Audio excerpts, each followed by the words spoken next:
Selamat siang, program Kaltim Headline Siang edisi Kamis 30 April hari ini akan menyajikan informasi seputar Kalimantan Timur dan sekitarnya bersama saya, Rosmi Rahma. Berikut rangkuman Kaltim Headline Siang hari ini. Kenaikan pasien positif di Kaltim terus berlangsung. Pemprov Kaltim 2 kali disentil saat musrenbang. Kita awali Kaltim Headline Siang kali ini. Tren kenaikan jumlah pasien positif di Kalimantan Timur terus berlangsung. Terjadi kenaikan hampir 200% sejak 17 April lalu ketika diumumkan baru 44 orang yang terkonfirmasi positif. Berikut informasinya. Jumlah pasien positif berdasarkan update per hari Rabu 29 April 2020 di Kalimantan Timur yang terkonfirmasi positif terinfeksi virus dari kota Wuhan, Tiongkok itu sudah 119 pasien. Jika dikurangi 12 orang sembuh dan 1 meninggal dunia, maka jumlah yang masih dirawat di ruang isolasi rumah sakit di Kalimantan Timur ada 106 orang. Angka itu diprediksi masih terus meningkat sampai awal Juni 2020. Masa puncak pandemi COVID-19 di Kaltim diperkirakan terjadi pada akhir bulan Mei atau awal bulan Juni. Kenaikan jumlah pasien positif hari Rabu 29 April 2020 berjumlah 4 orang. Sebarannya 3 kasus di Samarinda yang semuanya terakses sebagai peserta acara Ijtima Dunia Zona Asia di Kabupaten Goa, Sulawesi Selatan. Sedangkan 1 kasus positif lainnya ada di Kutai Timur. Seorang perempuan berusia 45 tahun yang diketahui ada kontak erat dengan pasien yang terkonfirmasi positif sebelumnya yang juga peserta Ijtima di Goa, Sulawesi Selatan. Kuat dugaan dengan adanya pasien terkonfirmasi positif di Kutai Timur, penularan transmisi lokal juga sudah mulai terjadi. Bisa saja sudah banyak yang ikut tertular, namun karena merasa kuat dan tidak ada gejala, maka tidak tahu sudah ada virus corona di dalam tubuhnya. Selanjutnya penambahan kasus positif konfirmasi COVID-19. Hari ini ada sebanyak 4 kasus. Pertama dari Samarinda, ada penambahan 3 kasus, yaitu 2 kasus adalah Samarinda 17, adalah laki-laki 70 tahun, dan Samarinda 18 adalah laki-laki 33 tahun. Kedua kasus ini merupakan pelaku perjalanan dari Goa, dengan masing-masing memiliki hasil rapid test sebelumnya reaktif, dan kasus sekarang dirawat di Rumah Sakit Umum Abdul Wahab Sarani sejak tanggal 9 April 2020. Dan 1 kasus lagi adalah dari Samarinda 19, yaitu laki-laki 25 tahun. Ini merupakan kasus yang dirawat di Rumah Sakit Karantina Bapakes sejak tanggal 29 April hari ini. Ya. Sebelumnya mendapatkan perawatan di Rumah Sakit Abadi Samboja sejak tanggal 13 April. Hari ini dijemput dari Rumah Sakit Abadi dan dirawat di Rumah Sakit Karantina Bapakes ya, dengan keluhan demam, nyeri tenggorokan dan sesak napas. Kemudian terakhir penambahan konfirmasi positif hari ini ada 1 kasus dari Kutai Timur, yaitu KTM 18, adalah laki-laki 16 tahun yang merupakan kontak erat dari KTM 13 yang terhubung dengan klaster Goa. Klaster Goa menjadi salah satu momok yang menakutkan bagi warga, karena kemungkinan sudah terjadi transmisi lokal. Kuat dugaan banyak warga yang merasa baik-baik saja, namun sesungguhnya sudah terinfeksi virus dari klaster ini. Tim Kaltim TV melaporkan.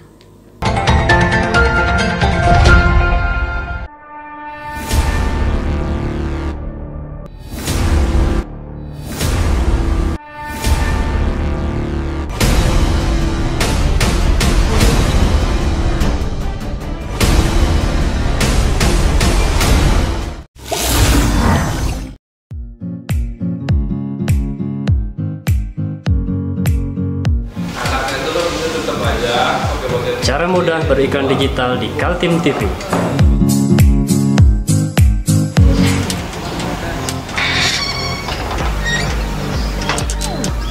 Yang pertama, jadilah sahabat Kaltim TV.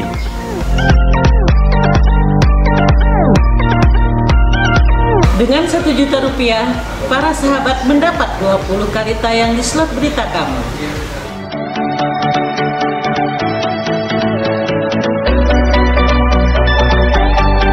dengan 20 detik dapat menjangkau 20.000 penonton. Anda beruntung karena mendapat kesempatan perdana dari kami. Ayo jadilah sahabat Kaltim TV.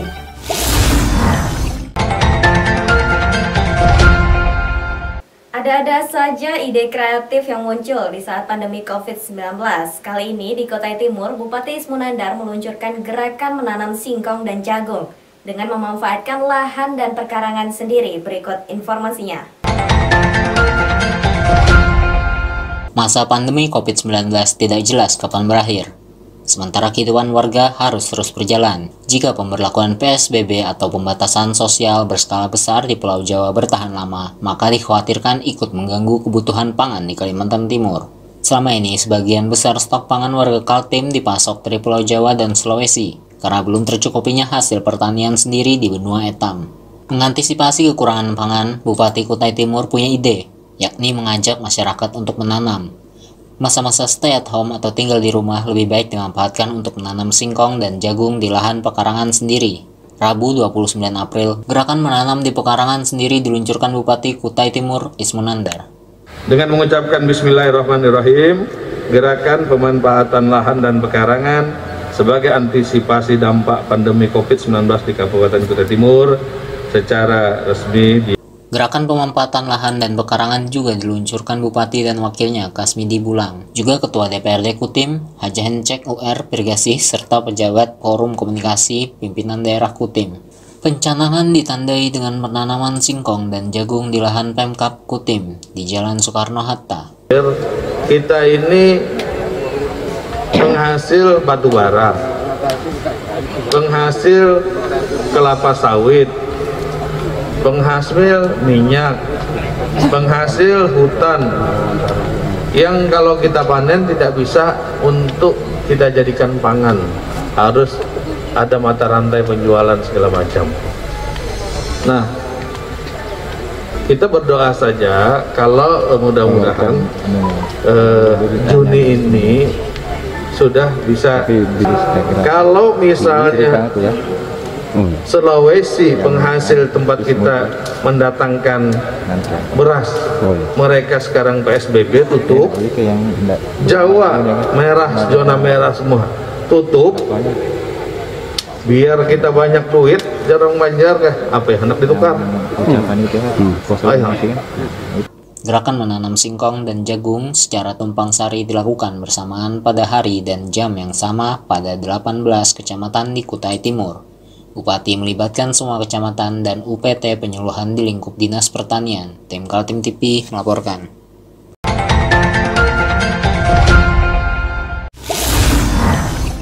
Assalamualaikum warahmatullahi wabarakatuh. Saya Sito Mujadi, anggota DPRD Provinsi Kalimantan Timur, Sekretaris Fraksi PKB, mengucapkan marhaban ya Ramadan.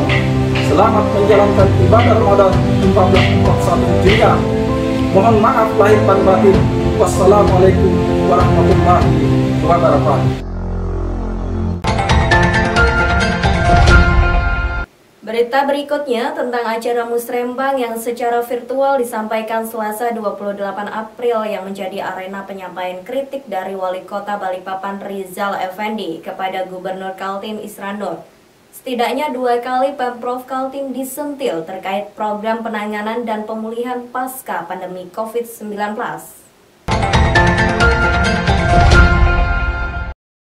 Inilah suasana acara musrenbang atau musyawarah rencana pembangunan yang digelar Pemprov Kaltim dengan peserta para wali kota dan bupati se-Kalimantan Timur. Meski agenda utama adalah usulan tiap daerah untuk dimasukkan APBD tahun 2021, tapi suasana penanganan COVID-19 yang sedang melanda di seluruh dunia ini lebih mendominasi.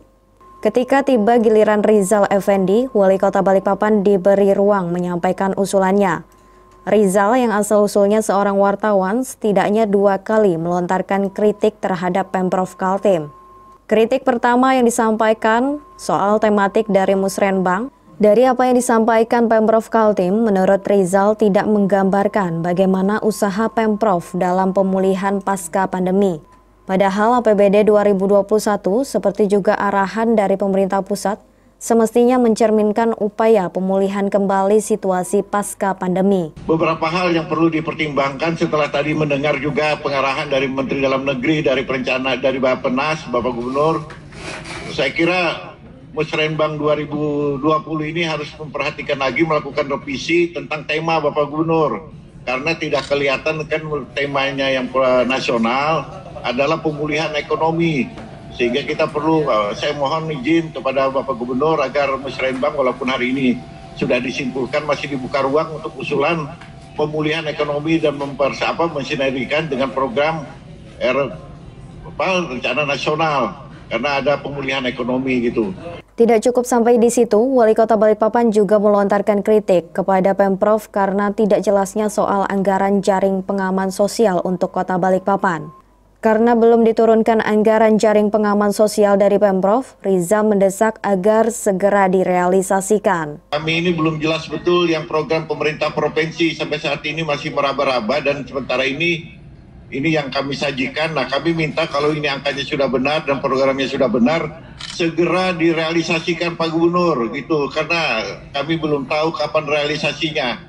Baik bantuan langsung tunai, bahan pokok, bantuan JPS untuk nelayan dan untuk buruh dan petani.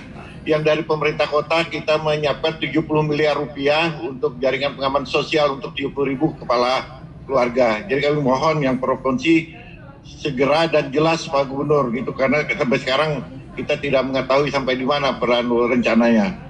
Mendapat dua kritikan dari Wali Kota Balikpapan Rizal Effendi, Gubernur Kaltim Isranur menanggapi santai. Menanggapi dari Balikpapan, Pak Kiai Rizal Effendi. Yang pertama adalah soal kenapa belum ada realisasi penyampaian jaring pengaman sosial yang dari provinsi.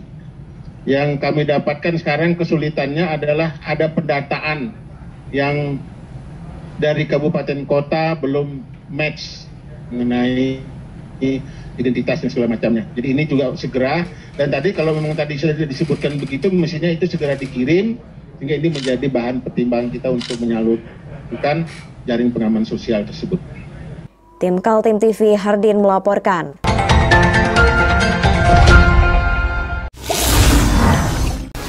Marhaban ya Ramadan, bersihkan hati, jernihkan pikiran, dan sucikan perbuatan. Jangan lupa ikuti anjuran pemerintah untuk tetap di rumah, cuci tangan, dan jaga kesehatan. Kami segenap jajaran direksi, staf dan karyawan Kaltim TV mengucapkan selamat menunaikan ibadah puasa Ramadan 1441 Hijriah.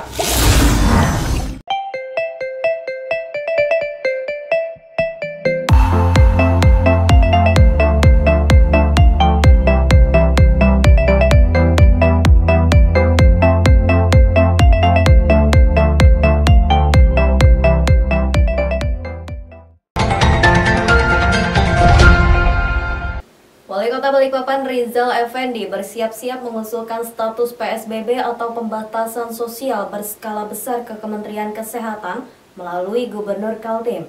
PSBB dilakukan setelah melihat fakta penyebaran virus corona dengan penularan yang semakin besar.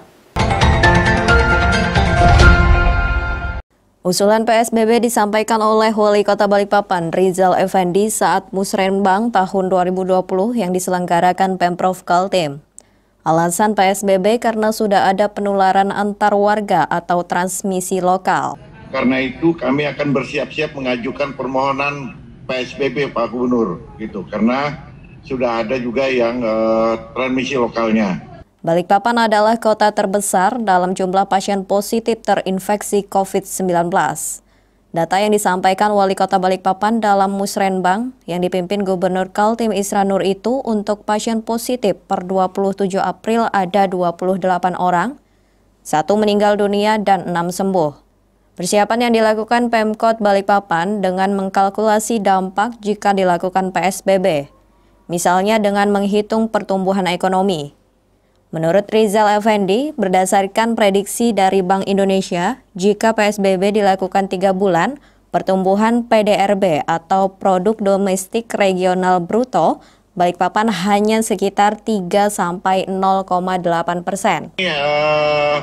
Prediksi dari Bank Indonesia bahwa pertumbuhan ekonomi di Balikpapan kalau sampai 3 bulan maka kira-kira nanti hanya 1,8–2,3%. Kalau dilaksanakan PSBB kemungkinan hanya pertumbuhan ekonominya hanya 0,3–0,8%. Respon rencana Wali Kota Balikpapan mengusulkan PSBB, Gubernur Kaltim Isran Nur mengatakan rencana PSBB itu sebenarnya sama dengan local lockdown yang pernah disampaikannya pada 17 Maret lalu. Hanya saja kebijakan itu bukan porsi daerah, tapi merupakan kewenangan pemerintah pusat. Nantinya Balikpapan ingin menyampaikan sebuah rencana PSBB. Sebenarnya gubernur itu tanggal 16 itu sudah PSBB, itu lebih dari PSBB. Hitungannya sudah memang tidak salah. Tapi karena ketentuannya tidak boleh lokal lockdown itu ya sama-sama aja dengan PSBB ini. Tapi karena tadi tidak boleh dilaksanakan dan harus sesuai dengan aturan adalah kebijakan pemerintah pusat, ya kita ikuti aja. Jadi kalau kemarin tanggal 17 Maret itu kita lakukan lokal lockdown, no out, no in. Itu bahasa Kota Balikpapan. Jadi kalau mungkin kita tidak begini banyak. Bayangkan sekarang itu klaster Bogor, klaster perjalanan, klaster Goa yang sekarang merambat sampai ke Kutai Barat, merambat meningkat jumlahnya ke PPU. Saat ini dengan status KLB atau kejadian luar biasa, Balikpapan sudah menempuh pembatasan keluar masuk orang daerah itu. Bahkan pelayanan komersil penerbangan di Bandara Internasional Sultan Haji Muhammad Sulaiman Sepinggan sudah ditutup. Tim Liputan Kaltim TV, Hardin melaporkan.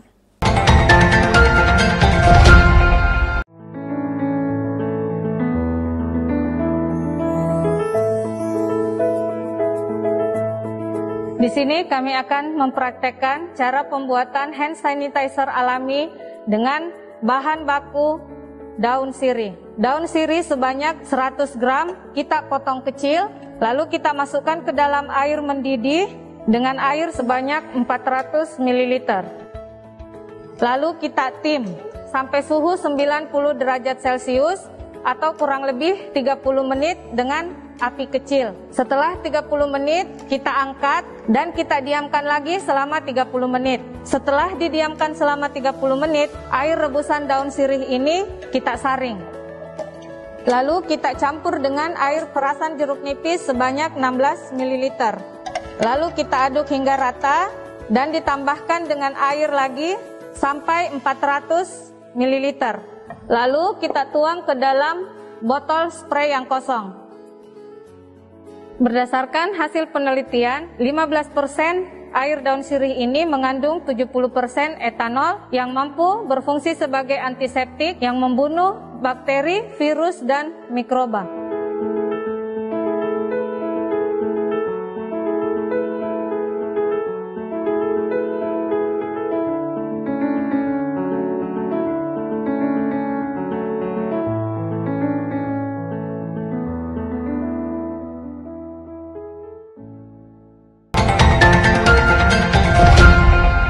Rencana peningkatan status Kota Balikpapan menjadi PSBB atau pembatasan sosial berskala besar didukung oleh Pemprov Kaltim. Menurut Sekretaris Daerah Provinsi Kaltim Muhammad Sabani, secara prinsip Pemprov tidak keberatan dan menunggu surat usulan dari Pemkot Balikpapan. Wacana penerapan PSBB di Kota Balikpapan disampaikan langsung oleh Wali Kota Balikpapan dalam acara Musrenbang secara virtual yang digelar Pemprov dengan menghadirkan Gubernur Kaltim Isran Nur. Karena situasi pandemi COVID-19 sudah berada pada titik mengkhawatirkan, terindikasi sudah ada transmisi lokal atau penyebaran penularan virus antar warga, maka Pemkot Balikpapan mulai menyiapkan PSBB. Tentang rencana itu, menurut Sekretaris Daerah Provinsi Kalimantan Timur Muhammad Sabani, Pemprov mendukung dan menunggu usulan surat dari Pemkot Balikpapan. Surat itu nantinya disampaikan ke Menteri Kesehatan sebagai otoritas yang ditunjuk oleh undang-undang mengeluarkan izin. Ya, kita mendukung ya, dan kita akan membackup sesuai dengan memang kewenangan di provinsi, apa-apa yang harus kita apa-apa yang dibutuhkan oleh pemerintah Kota Balikpapan. Tentu harus bersinergi dengan pemerintah kota setempat. Ya, kita menunggu usulannya, nanti kita akan rekomendasikan dan kita akan teruskan kepada Menteri Kesehatan.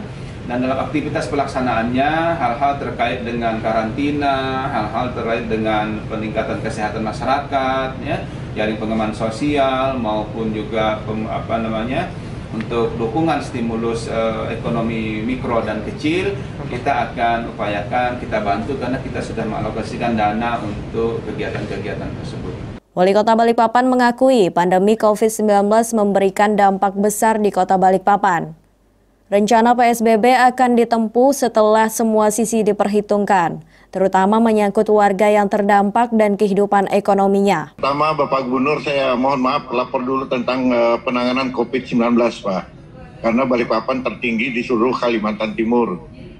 Bapak lihat bahwa angka pasien positif kita terkonfirmasi positif 28 orang, dan yang dirawat sekarang ini masih 21, meninggal 1 orang, dan 6 orang sembuh. Kemudian yang PDP-nya ada 84, yang masih dirawat 13, meninggal 4 orang, dan yang sembuh 67 orang. ODP-nya sekarang 728. Karena itu kami akan bersiap-siap mengajukan permohonan PSBB Pak Gubernur, gitu. Karena sudah ada juga yang transmisi lokalnya. Data yang disampaikan Wali Kota Balikpapan, jumlah warga terdampak COVID-19 yakni terjadi PHK atau pemutusan hubungan kerja dan dirumahkan mencapai 6.421 orang. Kemudian sektor UMKM atau usaha mikro kecil dan menengah sebanyak 1.286 usaha dan pedagang pasar 2.275 pedagang. Tim Kaltim TV Hardin melaporkan.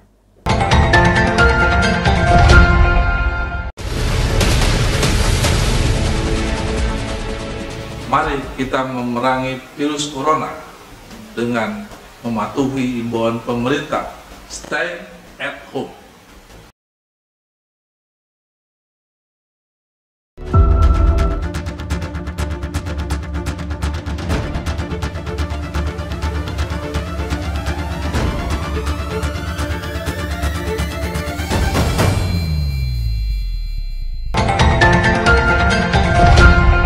Demikian Kaltim Headline siang kali ini. Informasi lainnya dapat Anda simak melalui channel YouTube dan fanpage Facebook Kaltim TV. Saya Rosmi Rahma bersama kerabat kerja yang bertugas pamit undur diri. Kaltim TV, siaran kemajuan.